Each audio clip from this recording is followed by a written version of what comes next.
Olá! Você sabia que há uma tradição de luta ecológica em Santa Catarina que é também reconhecida em nível nacional? Blumenau teve a primeira ONG ambientalista do estado e uma das mais antigas do Brasil. A Acaprena, Associação Catarinense de Preservação da Natureza, surgiu em 1973. O professor, biólogo, ambientalista e militante da causa ecológica Lauro Eduardo Baca criou a entidade nos anos 70 e ainda é membro da diretoria da Acaprena. Sofreu várias ameaças, inclusive de morte, por levantar a bandeira ambiental e desafiar interesses econômicos, especialmente no período da criação do Parque Nacional da Serra do Itajaí. Não se calou, é conhecido como um dos mais atuantes ativistas da causa ambiental em Santa Catarina e lidera diversas atividades de preservação do meio ambiente.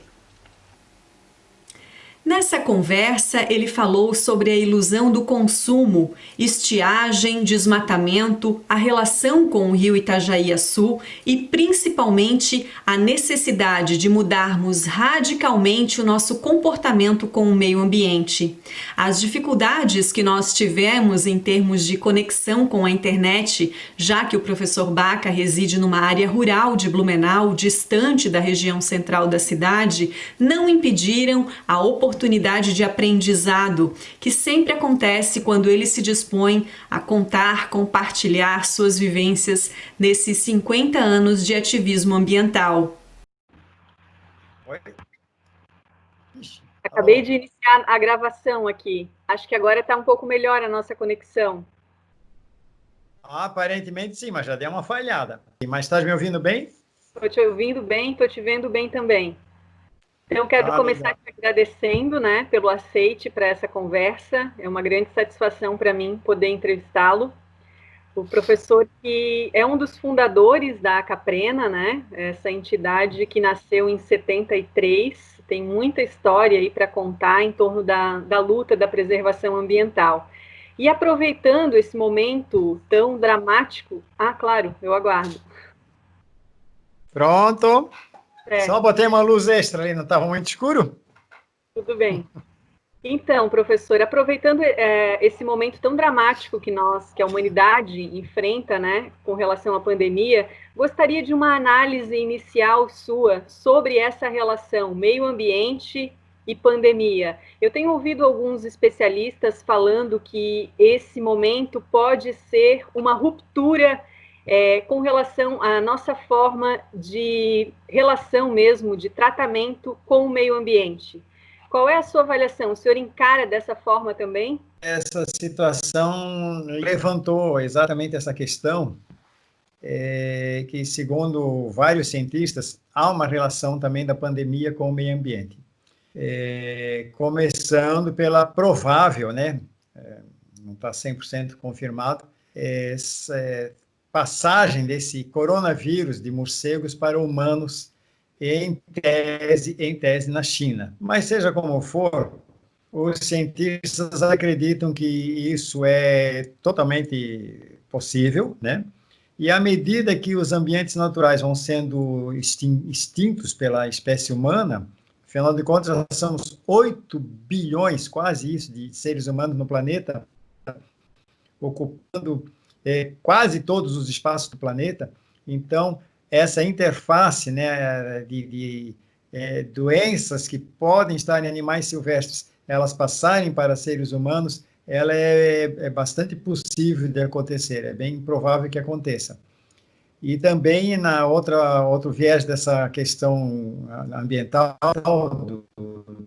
da pandemia, é o fato do planeta estar cheio de seres humanos. Como eu disse, são quase 8 bilhões. Não há mais quase espaços vazios no planeta, de formas que as pessoas estão muito aglomeradas, estão vivendo muito em cidades, e a transmissão de pessoa a pessoa, então, fica muito mais facilitada hoje do que seria há algumas poucas décadas atrás. E, além disso, a facilidade das viagens também facilita com que as doenças se disseminem. Não é à toa que esse vírus viajou de avião junto com as pessoas, ele começou a se espalhar pelo mundo via jatos intercontinentais, né? De países para países, de continentes para continentes. E como disse também, como os espaços livres da natureza, onde, digamos, a dificuldade dessa transmissão já seria maior, agora não tem mais quase espaços livres, não existe quase mais vazio na natureza. A própria Amazônia brasileira já é lar de 20, 30 milhões de pessoas. Então já não é aquele vazio que era há poucas décadas. Então tudo isso contribui para que uma pandemia dessas possa se propagar com muito mais facilidade. E aproveitando especialmente essa sua análise inicial com relação aos animais, né? O senhor acha que, até pelos indícios, pelo que se levantou até agora com relação à pandemia, a gente corre o risco de tratar os animais como inimigos, como vilões, haja vista toda essa situação gerada até aqui? Olha, esse risco se corre nas mentes, digamos assim, menos esclarecidas. E qualquer pessoa minimamente esclarecida sabe que quem está causando o dano, quem está desequilibrando o planeta inteiro, a biosfera como um todo, somos nós. Então não há como, né, não aceitarmos humildemente que está na hora de mudar. Eu até, pessoalmente, aí é uma opinião bem minha, eu acho que até já passou da hora de mudar. O ponto ideal de mudança já passou, mas sempre, né, como eu disse, o ideal passou, mas mesmo não sendo mais o ideal, sempre haverá tempo de mudar. Nós temos que mudar radicalmente a nossa postura de relação com o meio ambiente, e essa pandemia é uma possível resposta dessa situação, e que vai ficar cada vez pior. Imagina, até mais algumas décadas, o mundo vai ter não quase 8 bilhões como agora, vai ter 10 bilhões, 11 bilhões para somente ali se estabilizar, né? É muita gente em cima do planeta. Que tipo de mudanças o senhor vê como emergenciais diante da situação atual? O que nos compete em termos de mudanças radicais e rupturas mesmo, em termos de adoção de novas práticas no nosso cotidiano, no nosso dia a dia? Nós temos que consumir menos da natureza. Isso aí não tem o que discutir, né? Temos que garantir o máximo possível de ambientes naturais.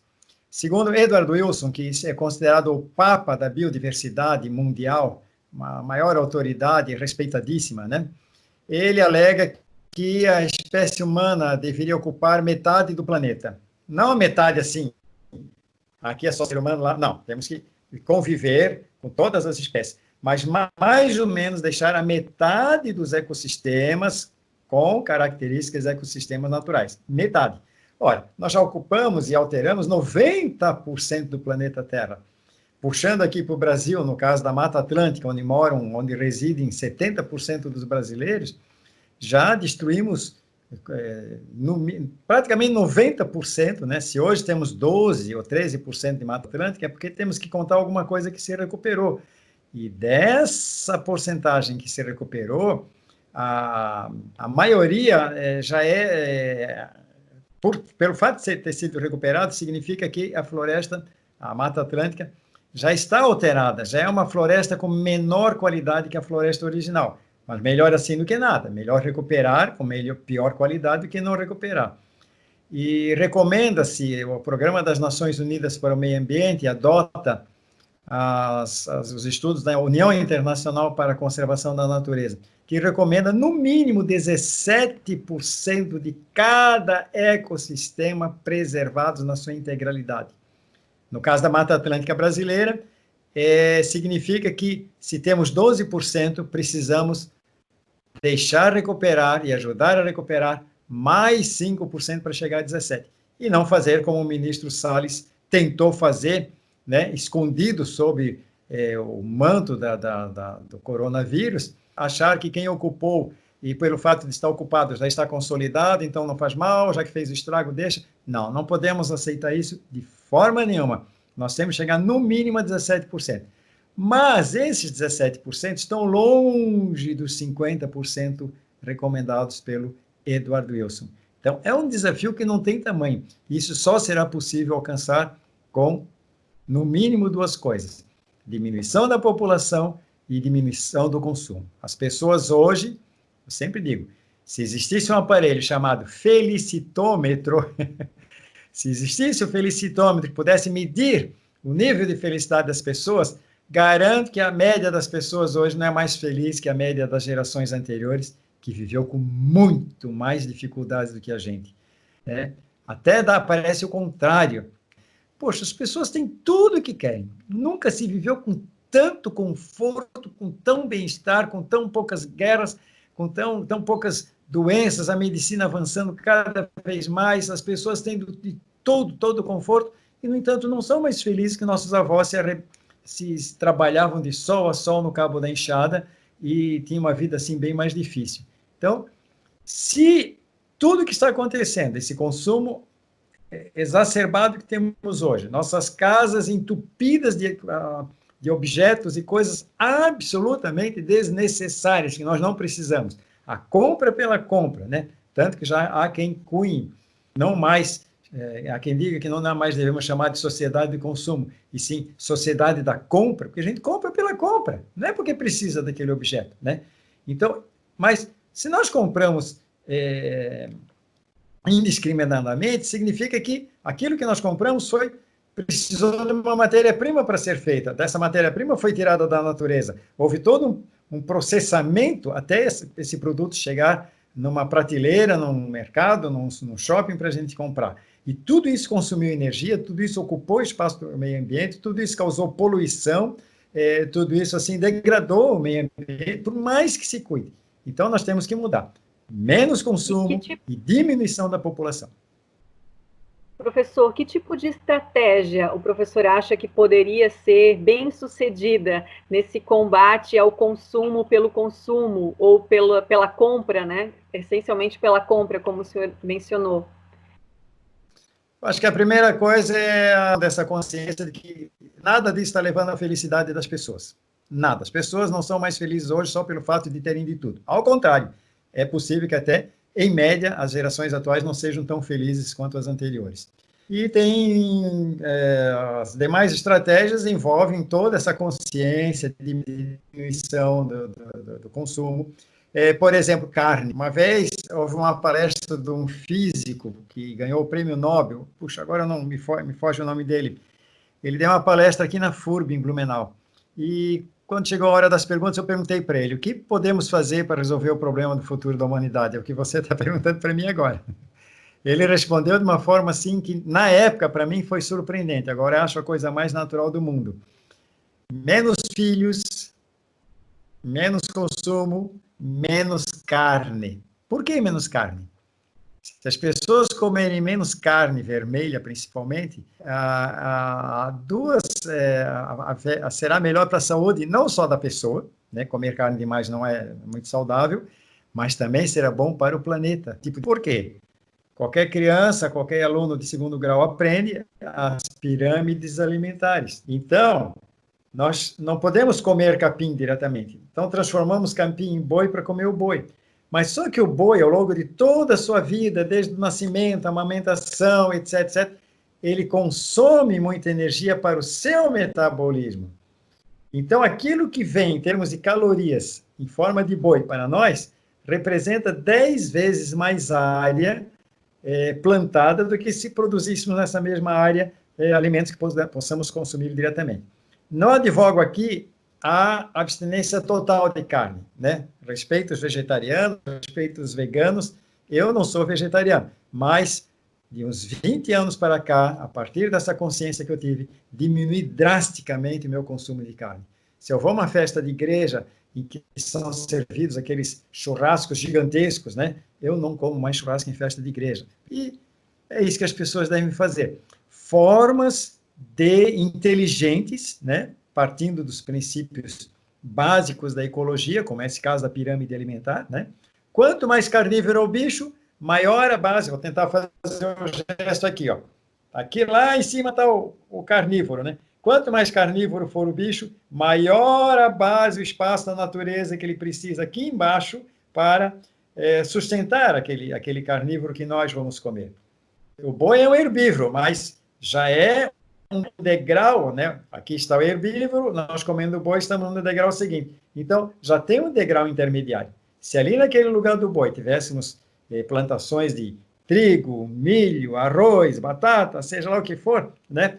Nós precisaríamos de uma área bem menor para ganhar essa mesma quantidade de alimento. Então, são exemplos de estratégia. E uma vida mais frugal, uma vida assim mais assim menos agressiva ao ambiente, né? Procurar assim gastar menos energia, como se gasta energia à toa, né? Então são coisas assim que todos nós temos que aprender a viver mais frugalmente. Andar mais de bicicleta, usar menos veículos, não precisar, como eu disse antes, tantos produtos de consumo, cuidar a cada um na sua casa para não poluir o ambiente, né? Mas então são coisas que cada um tem que fazer, né? É isso. Professor, pensando no desmatamento da Amazônia, que segue, que não parou, apesar da quarentena, né, apesar da pandemia, o que nós temos visto é um aumento, inclusive, do desmatamento dessa que é considerada a maior biodiversidade do planeta. Acaba sendo difícil ser otimista diante desse cenário, não?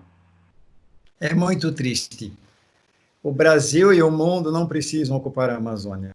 A Amazônia, do jeito como está, ou como ainda está, porque já destruímos praticamente 20% da Amazônia, a parte destruída da Amazônia já equivale a um território dos maiores países da Europa, uma França, uma Alemanha, uma Espanha, né?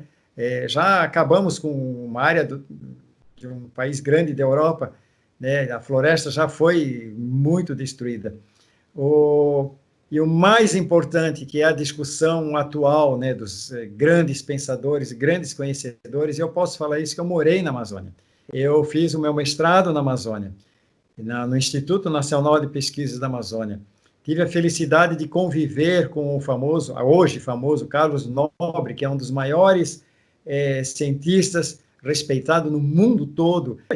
Então, nós temos que mudar a nossa visão de economia, essa economia que transforma o ambiente, que precisa destruir o meio ambiente para poder gerar renda. Nós podemos gerar renda com a floresta em pé, com a castanha do Pará, com N outras frutas amazônicas, com a produção do açaí, né, que permite que nós tenhamos um produto e, ao mesmo tempo, inteligentemente usado, sobra ainda para a natureza, os animais da floresta poderem se alimentar com isso. Enfim, tem formas assim impressionantes de aproveitar a Amazônia sem necessariamente derrubar a floresta. Que é uma simplificação, eu diria quase que estúpida, né? Derrubar uma floresta riquíssima para transformar numa monocultura de soja, ou uma criação de gado, isso não tem cabimento. Mantendo a floresta em pé, mesmo que grande parte dela seja aproveitada com fins econômicos, nós continuaremos mantendo a capacidade da floresta das árvores evaporarem uma quantidade enorme de água para a atmosfera, formando, então, aquelas nuvens que se originam na própria Amazônia. Eu não fui aluno direto do Dr. Enéas Salati. Nosso curso de ecologia não teve aula diretamente com ele deu aula mas tivemos palestras e uma série de atividades, seminários junto com o Dr. Enéas Salati. Foi bem na época, lá na década de 70, em que ele, usando radioisótopos, provou que 70% das chuvas que caem na própria Amazônia se originam da evaporação da própria floresta. Mas lá na ocasião ainda não estava bem clara a questão dos rios aéreos. Então, nos anos seguintes, foi descoberta a questão dos rios aéreos. Os rios aéreos levam mais umidade pela atmosfera da Amazônia para fora do que toda a quantidade que o rio Amazonas joga no mar, que é o maior rio do mundo, é um quinto, um sexto de todas as águas e todos os rios do mundo que chegam aos oceanos é pela foz do rio Amazonas. E mesmo assim, o que sai por via aérea, ou seja, pela transpiração das árvores da floresta amazônica, ainda é uma quantidade de umidade muito maior que o maior rio do mundo em volume de água, e que garante as chuvas no Brasil Central, no mundo todo, nessa região lá de 30 graus de latitude, tanto o norte como o sul, predominam desertos. E a América do Sul é uma exceção. Não tem desertos nessa região. Por quê? graças a esses rios aéreos que trazem umidade em grande quantidade da Amazônia, nós temos que preservar a floresta amazônica. Professor, trazendo um pouco o debate aqui para o Estado, né, nessa perspectiva no âmbito local e regional, nós enfrentamos agora, né, Santa Catarina enfrenta uma das estiagens mais severas dos últimos anos, né? Já tem se falado nos últimos tempos de que o blumenauense, o morador do Vale do Itajaí, mantém uma relação muito curiosa com o rio Itajaí-Açu, né? Costuma se lembrar dele apenas em dois momentos, né? Nas enchentes ou na seca. De que forma o professor avalia a relação que nós temos com o rio Itajaí-Açu? Olha, essa relação é muito íntima. O rio Itajaí foi o caminho de chegada dos primeiros imigrantes, os primeiros 20 anos da colônia de Blumenau, se não mais, né? E logo de cara, em 1852 já houve uma enchente, em 1855 houve uma enchente maior ainda, né? Essa relação, então, é muito antiga. Blumenau nasceu com uma relação direta com o rio. Muitos criticam, mas por que o doutor Blumenau colocou a cidade exatamente aqui? Ora, era onde ele tinha que colocar. Qualquer um de nós, nas condições dele, faria a mesma coisa. É até onde o rio foi navegável. Daqui para cima o rio não era navegável. Da atual Itopava Norte para cima, o rio não era navegável. Não há um momento em que a única meio de comunicação era o rio. Qual era o sentido de fazer uma colônia onde não tinha como navegar no rio? Né? Na Ponte do Salto tinha o próprio nome já diz salto, é o salto do rio Itajaí-Açu. Então tem essa relação. Uma coisa curiosa, Magali, é que eu sou medidor voluntário de pluviosidades e fui durante alguns anos depois da tragédia de 2008 para a Defesa Civil. Agora os pluviômetros são automatizados, com energia solar, etc. Mas eu continuei aqui medindo porque tenho interesse. De 2008 até 2017, 2008 inclusive, todos os anos foram de chuvas superiores à média. Inclusive, eu comentei isso com o pessoal lá do CEOPS, da FURB, etc. E eles disseram, aguarde bem esses dados, porque eles são úteis. Mas, para sabermos como se comporta o clima, temos que ter uma série de, no mínimo, 30 anos. Então, veja que coisa interessante. Se alguém se baseasse no comportamento do clima nos 10 anos, de 2008 até 2017, né, iria ter uma conclusão completamente errada em relação a qual é o nosso clima. 2018 e 2019 foram 2 anos secos e 2020 mais seco ainda. Tá? Então, e é óbvio que quanto mais nós destruímos assim as florestas, maiores são os efeitos da seca. Não quer dizer que com floresta não haja seca. É que nem uma caixa d'água numa casa. Você tem uma caixa de 1.000 litros debaixo do telhado da tua casa e o vizinho tem uma caixa de 500, onde é que vai acabar a água primeiro? Na casa do vizinho, se eles usarem a mesma quantidade de água. A floresta é assim, ela conserva muito mais a quantidade de água, né? No ambiente de floresta, mas nascente em ambiente de floresta, ela resiste muito mais tempo do que uma nascente num ambiente devastado, de pastagem, por exemplo. A relação floresta e água é extremamente conhecida.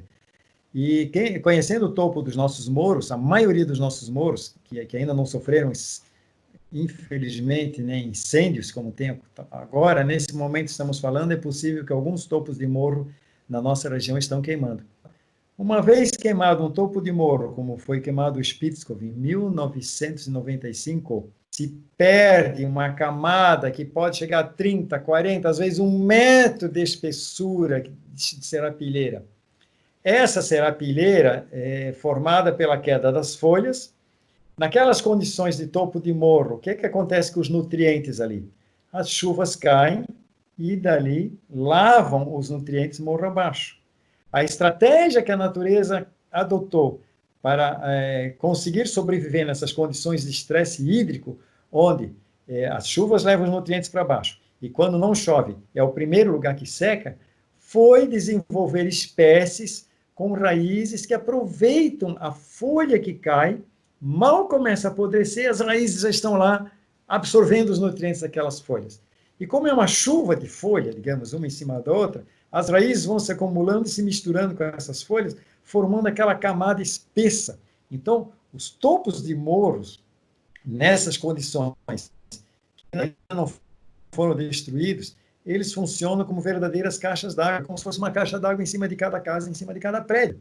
Mas, acima de tudo, nós temos que tomar cuidado para não deixar queimar essas áreas, porque não é só um ecossistema especial que tem ali. Espécies de insetos, de aranhas, de artrópodos, de todas as espécies, lagartos de inúmeras espécies, enfim, uma fauna e uma flora assim única desses locais. Precisa de uma seca muito grande para secar uma nascente onde tem floresta preservada. Praticamente ela nunca seca nas condições climáticas nossas aqui pelo menos médio, Vale do Itajaí, toda a encosta atlântica da floresta do mar que vem do Rio de Janeiro até o norte do Rio Grande do Sul. Professor Baca, o senhor tem quase 50 anos aí, pelos meus cálculos, de atuação em defesa do meio ambiente, considerando que a Caprena foi lançada pelo senhor, né, idealizador da entidade, em 1973. E o senhor, estando à frente da entidade, da luta em defesa da preservação do meio ambiente em Santa Catarina, recebeu também fortes ameaças por essa luta, especialmente por conta da criação do Parque Nacional da Serra do Itajaí. Queria te perguntar o que lhe mantém motivado nessa luta em favor da preservação ambiental. Olha, não tem a doença da mosca azul. O cara é picado pela mosca azul e começa a ter uma anemia falciforme, fica assim, enfim, tem a doença da mosca azul. Eu acho que eu fui picado pela mosca verde. Cada um, né, cada pessoa, de modo geral, muitas pessoas desenvolvem digamos assim, um amor por uma causa, um pendor, lutar por alguma coisa, sei lá, ajudar o próximo, cuidar de idosos, cuidar de crianças, enfim, cada um com a sua causa. E eu abracei essa causa, por quê? Não sei, talvez ouvindo histórias dos meus pais, dos irmãos dos meus pais, da minha avó, né? Eu tive a felicidade de conversar muito com a minha avó, quer dizer, uma pessoa nascida em 1884, contando tudo que ela passou no período que não tinha energia elétrica, não tinha carro, não tinha trem, não tinha nada. Quer dizer, eu tive a felicidade de conhecer pessoas que nasceram antes de toda a modernidade que se desenvolveu no século XX. E histórias de bichos. Um tio meu contava que o irmão mais velho do meu pai, ele nasceu em 1906 e foi morar, depois de uma certa época, num lugar chamado Toca Grande, atual município de Rio do Oeste, acima de Rio do Sul e abaixo de Itaió. E nesse local, um dia ele foi visitar o cunhado dele, outro tio meu, né, casado com uma tia, o tio Daniel, e no caminho, a pé, por picada no meio do mato, ele se deu de cara com uma onça pintada, né? A onça pulou e ficou cara a cara olhando para ele, meio com o corpo abaixado, as patas meio agachadas, né? E ele contando o que ele fez. Ele enrolou logo o paletó no braço para se defender, colocou o braço à frente, pegou o facão, gritou, fez gesto e a onça foi embora, né? Então, são histórias de arrepiar que acabaram, assim, inundando a minha infância, né? Isso talvez ajudou a despertar o meu interesse pela natureza. E comecei a me interessar por cobras, né? E comecei a criar cobras sem minha mãe saber, lá atrás das bananeiras, lá no fundo do quintal, né? A primeira cobrinha que eu tive morreu, tadinha, estava num latão de metal e, evidentemente, na parte da tarde pegou sol naquele latão e o excesso de calor matou a cobrinha, né? Então, já aprendi com isso. Então, é uma paixão que veio de tenra idade, né? Já se confunde e, com isso, houve a fundação da Caprena, com a ajuda de um grande ambientalista brasileiro, Paulo Nogueira Neto, que depois que eu o conheci, ele acabou sendo ministro do Meio Ambiente e 4 presidentes da República, responsável por todo o arcabouço legal original, legislação que rege, né, toda a base, toda a legislação ambiental brasileira é da época dele, né? Então, tive a felicidade enorme de ter aprendido muito com Paulo Nogueira Neto, ter como guru também 2 gurus, o Paulo Nogueira Neto, José Lotzenberg, no Rio Grande do Sul, convivi com José Lotzenberg, estudamos juntos, né? E tudo isso foi, assim, enriquecendo. Tive a sorte de fazer primeira especialização em ecologia no Brasil, em Porto Alegre, no recém-fundado NIDECO, Núcleo Interdepartamental de Estudos Ecológicos, NIDECO, na Universidade Federal do Rio Grande do Sul. Fui o único não gaúcho selecionado para fazer esse primeiro curso de pós-graduação em ecologia do Brasil, no caso, especialização. Lá no Rio Grande do Sul, já... Oi? Eu ia interromper de novo, desculpa, é que está cortando aqui, e aí eu não sei quando você concluiu, mas... Tudo bem, tem que cortar mesmo, senão não paro de falar. Então, tentando resumir, lá no Rio Grande do Sul já passei para o mestrado em Manaus, foi ali que eu pude conhecer a Amazônia, uma aventura espetacular. Ontem, no Fantástico, passou a cidade abandonada de Airão, na foz do Rio Jaú, que hoje é o maior parque, foi por muitos anos o maior parque nacional brasileiro. A nossa turma de mestrado foi a responsável por levantar os primeiros dados desse Rio Jaú, fazer a proposta ao então IBDF, que nem IBAMA existia, e alguns meses depois o IBDF chegou lá, fretou um avião, sobrevoou a área toda, e daí se criou, que foi por muitos anos o maior parque nacional brasileiro, com 2 milhões de hectares, do tamanho maior que o Vale do Itajaí inteiro, né? Então, tive essa felicidade. Bom, tudo isso foram aventuras espetaculares que me dão ânimo, né? De fundar a Caprena, de ver que muita coisa aconteceu, que muita coisa boa aconteceu, mas que o desafio está muito grande, principalmente no atual governo, infelizmente, com o nosso ministro, que a gente chama de ministro do fim do meio ambiente, o Ricardo Salles, que nós todos sabíamos já quem ele era, e infelizmente agora veio à tona, né, quem ele realmente é, pela desastrosa declaração que ele deu nessa famosa reunião de ministros, dizendo que vamos aproveitar que está cheio de gente morrendo, né, a imprensa está distraída com o coronavírus, e deixar passar a boiada, a desregulamentação ambiental, etc, etc. Bom, o professor estava falando a respeito da sua trajetória, né? Da sua trajetória e o que lhe motiva nessa luta da preservação ambiental. Nessa sua trajetória de quase 50 anos aí dedicado à preservação ambiental, o momento mais difícil foi durante aquele processo da criação do Parque Nacional da Serra do Itajaí, as ameaças que o professor sofreu naquele momento? Foi. Eu acho que foi. Porque nós imaginávamos que numa área colonizada por alemães, por italianos, uma cultura europeia mais recente, mais forte, fosse mais fácil fazer uma empreitada dessas, e não foi. Não foi. A resistência foi muito grande, a falta de conhecimento das pessoas sobre o que significa uma área natural foi muito grande, o sentimento de posse, de propriedade é avassalador, né? Impressionante. A fama do governo de ser mau administrador, mau pagador, isso também ajuda a fazer com que as pessoas tenham receio, né, digamos assim, da criação de uma unidade de conservação, de um parque nacional, como foi o caso do Parque Nacional da Serra do Itajaí, mas também criou-se nessa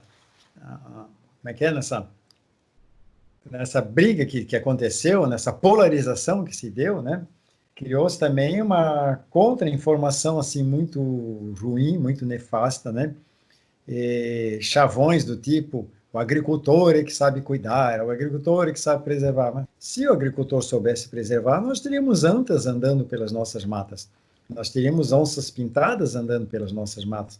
Ok, a onça era perigosa, né? Felizmente mudou. Hoje a onça está se salvando graças ao turismo, né?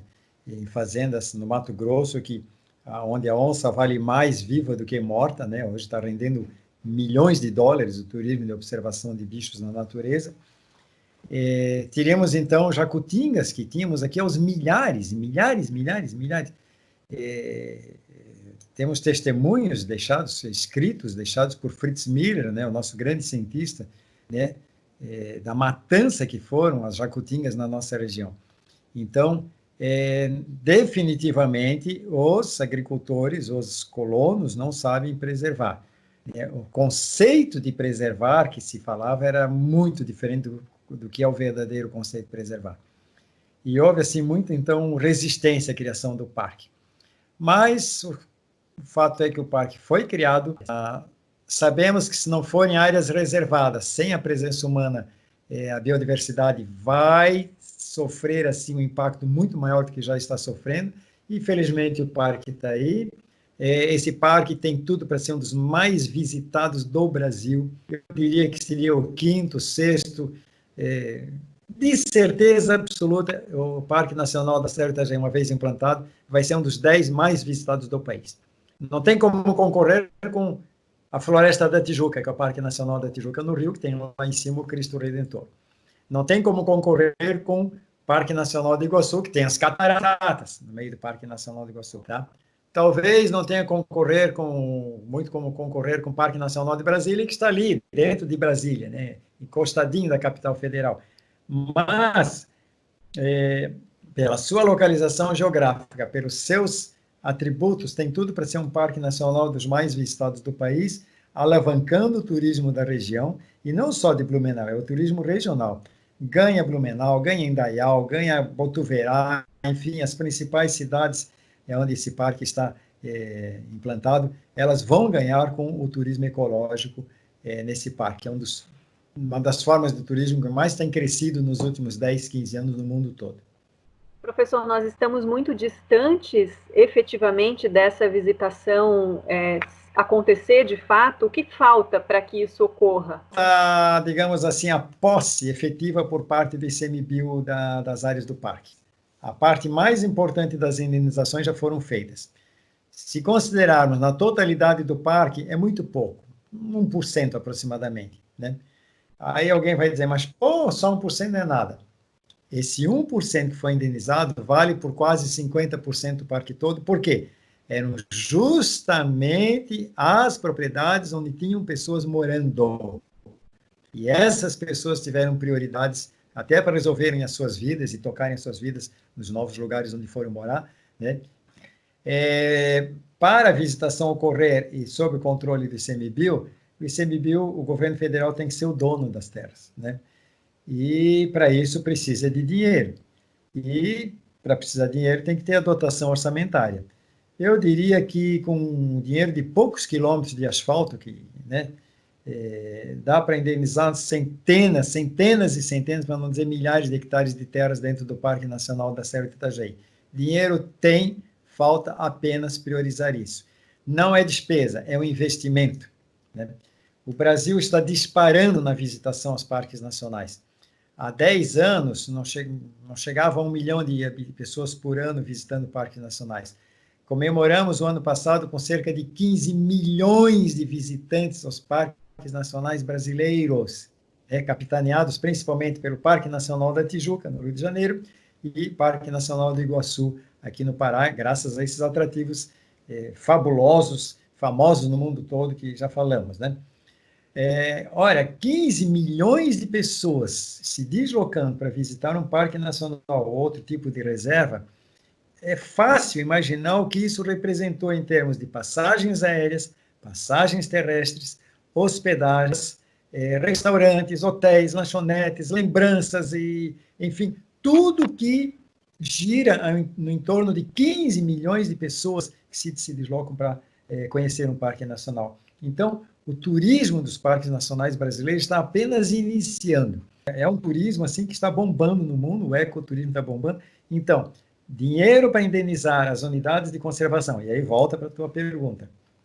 Ele não é uma despesa, pode ser um investimento. Claro que a maior parte dos parques não vai ter esse apelo de visitação como o nosso Parque Nacional da Serra do Itajaí, e esses outros que nós já citamos, Brasília, Aparados da Serra, né? Aqui na divisa de Santa Catarina com o Rio Grande do Sul. Então, há parques que não terão esse apelo e vão ser deficitários sempre. Mas, de qualquer maneira, o turismo ecológico é o segmento do turismo que nos últimos 15 anos é o que mais tem crescido no mundo todo. E é questão de inteligência, de sabedoria e até de estratégia governamental investir na real implantação desses parques. E o nosso Cerro de Itajaí, a 20 quilômetros do centro de Blumenau, a poucos quilômetros do centro de Brusque, de Gaspar, com a BR, um lento processo, mas está sendo duplicada, né?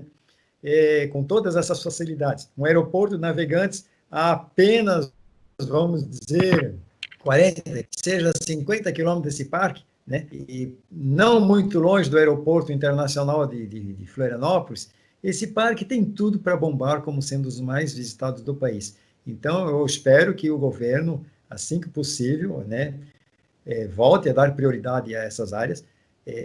E mesmo que não rendesse visitação nenhuma, o simples fato de proteger a biodiversidade já justificaria todo e qualquer investimento numa área dessa. Mas, no nosso caso, repito, esse investimento terá retorno. Então, vale a pena priorizar um parque como o nosso para ser indenizado. E, como eu disse, para um governo federal não é despesa significativa. Qualquer viagemzinha internacional aí dos ministros, dos presidentes, já pagaria centenas de hectares num parque nacional e cá entre nós. Viagens nem sempre necessárias, né? Ou com tanto um séquito tão grande de pessoas acompanhando isso. Não precisaria disso.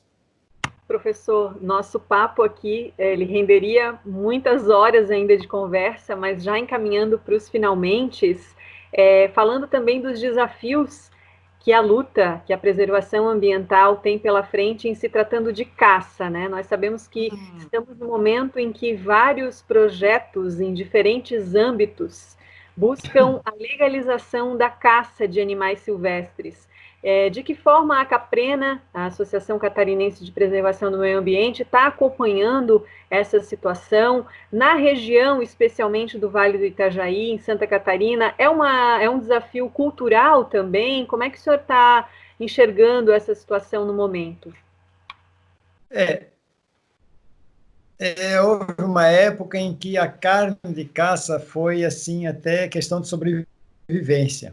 Na colonização do Vale do Itajaí, nas ocupações, nas frentes pioneiras de ocupação dos espaços territoriais brasileiros. Cartas dos primeiros que aqui se instalaram, que eles viveram, que eles passaram, que eles sofreram, adaptação, esse calor terrível nosso do verão, mosquitos borrachudos, etc. Mas alguns dão uma ideia clara de quão abundante era a fauna em nossa região, né? Se precisasse de carne para comer, bastava dar poucos passos para fora das suas primeiras choupanas, os primeiros abrigos improvisados, né, com pau a pique, com paredes feitas com troncos de palmito e coberto, telhado feito com folha de palmito, folha de guaricana. Bastava uns poucos passos fora da casa que já encontrava algum bicho para matar, para comer, um macuco, um veado, a anta, peixe, então, tinha em abundância no rio. A fauna nossa era muito abundante. Fritz Miller escreveu a Charles Darwin dizendo que em 1866, no inverno muito rigoroso, foram mortas 50 mil jacutingas aqui na região. E assim, bichos, veados, etc. Hoje, o turismo ecológico, quem vem aqui do exterior para ver algum bichinho desse não vê nada. Vê uma floresta bonita, uma floresta exuberante, cheia de plantas epífitas penduradas, né? Orquídeas, bromélias de todos os tipos, etc. Mas é uma floresta vazia. Então, a Caprena aproveitou, vazia de tanto que se caçou, né?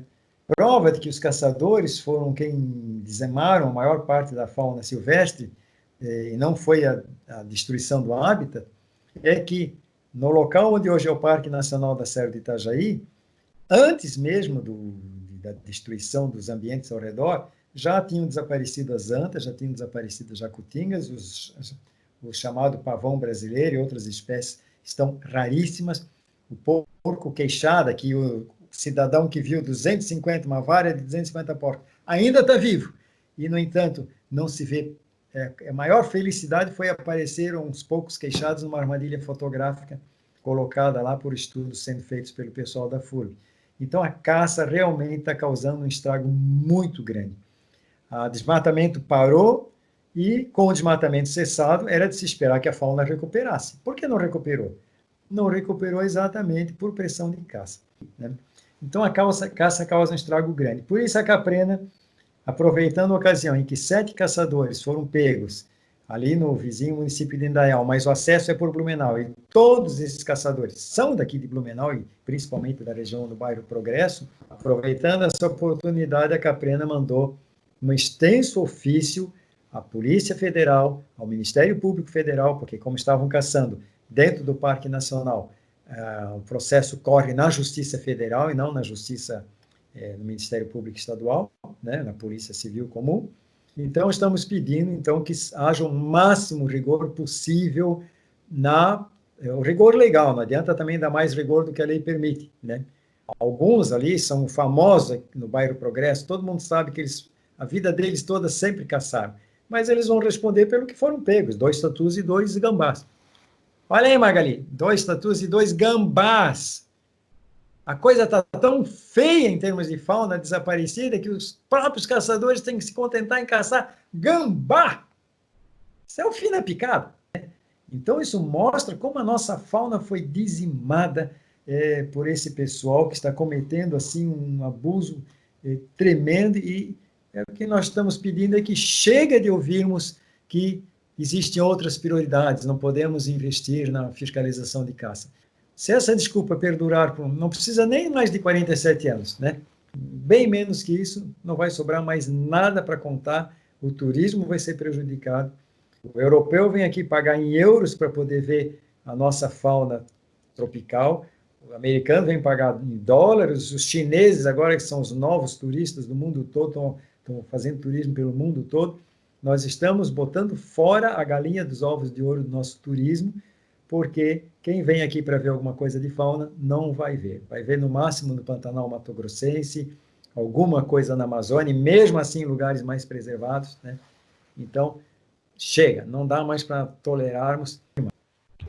Professor Baca, quero aproveitar então para agradecer mais uma vez a sua presença virtual conosco, essa reflexão tão importante nesse momento pelo qual passamos, e aproveitar para desejar tudo de bom aí para o senhor nessa luta ambiental, que venham longos anos ainda pela frente de Acaprena. Muito obrigada. Eu que agradeço, são oportunidades como essa que permitem que a mensagem ecológica chegue a um número maior de pessoas, porque a conscientização é o que temos de mais importante nessa questão. Sem as pessoas terem ideia da importância da preservação e por que preservar, nós não vamos conseguir preservar nunca. Então, por isso, eu agradeço bastante essa oportunidade. Obrigada, professor. Até mais. Valeu, até mais.